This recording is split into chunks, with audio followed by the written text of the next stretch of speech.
O cliente me trouxe o aparelho desta forma, já meio aberto também. Se olhar, dá para ver que ele tem uma curva nessa região aqui. Sofreu um impacto muito forte e ele já veio com a tela aberta assim. E fazendo uma análise eu verifiquei que a necessidade de trocar a tela e também um problema na placa. Ele não está iniciando. E agora a gente vai ver aqui na fonte de alimentação como é que eu identifico esse problema. Eu faço a conexão de um cabo de teste conectado à fonte de alimentação, conecto na placa do aparelho e regulo a minha fonte de alimentação em 4.2 volts, que este aqui simula como se fosse uma bateria de um aparelho. Porém, aqui nós conseguimos saber qual é o consumo de corrente que esse aparelho, que essa placa vai ter. O normal é consumir 100, 200, 400 e ir aumentando o consumo gradativamente por conta da que a placa está consumindo energia da fonte de alimentação. Mas quando nós apertamos o botão Power aqui, ele vai até 14 e zera. 14 e zera. Dessa forma eu sei que há um problema nesta placa do iPhone 11. Depois de identificar que tem um problema na placa do aparelho, de acordo com a fonte de alimentação, eu vou utilizar a escala de continuidade para identificar se há um possível curto ou fuga de corrente em alguma linha secundária. Alguma linha que não era para bipar dos dois lados, porque essa aqui é a escala de bip. Encostar as duas pontas ela bipa. Então, tem algumas linhas que não é para apitar dos dois lados. No caso aqui, eu consegui identificar que há um capacitor aqui que ele está apitando dos dois lados. E no esquema elétrico, esse capacitor, ele é um capacitor por onde passa uma tensão de 2.6 volts. Então, é uma linha positiva de um lado e do outro lado a linha negativa. O normal é apitar somente do lado negativo, porque eu estou encostando uma ponta no terra e a outra ponta eu faço a aferição.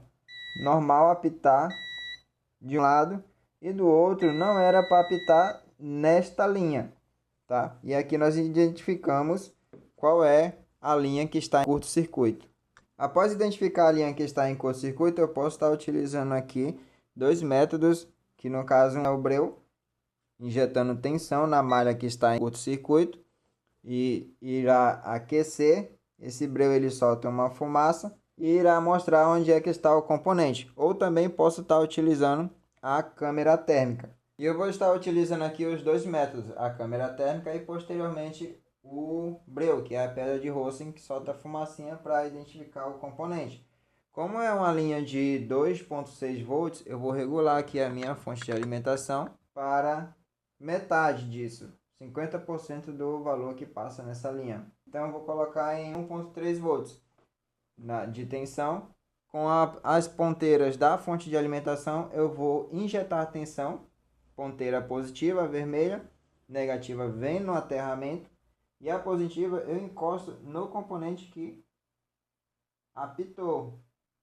E lá na câmera térmica nós vamos identificar o local do aquecimento. Encostei aqui o positivo, vou encostar o negativo e vejam só, ele me aquece e aqui, olha só, é a ponta da pinça, a ponta agulha aqui, onde eu injetei a tensão e o componente aqueceu um pouco mais para cima. Agora eu vou estar utilizando o breu, que é a pedra de roça, com ferro de solda eu vou aquecer aqui e vou colocar essa fumaça mais ou menos na região aonde estava o aquecimento, de acordo ali com a câmera térmica.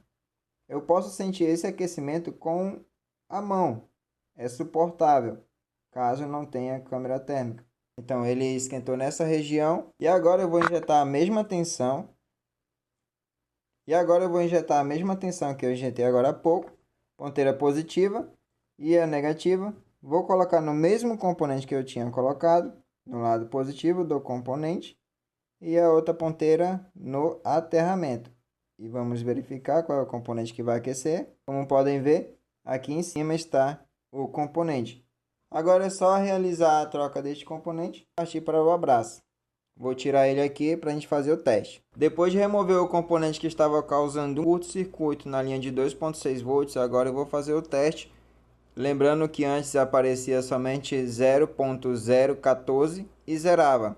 Agora, com a fonte conectada na placa do aparelho, eu vou apertar o botão Power e agora sim nós conseguimos identificar um padrão normal de inicialização do aparelho. O consumo de corrente que está aparecendo aqui é o que nós consideramos padrão para um aparelho que está ligando neste momento.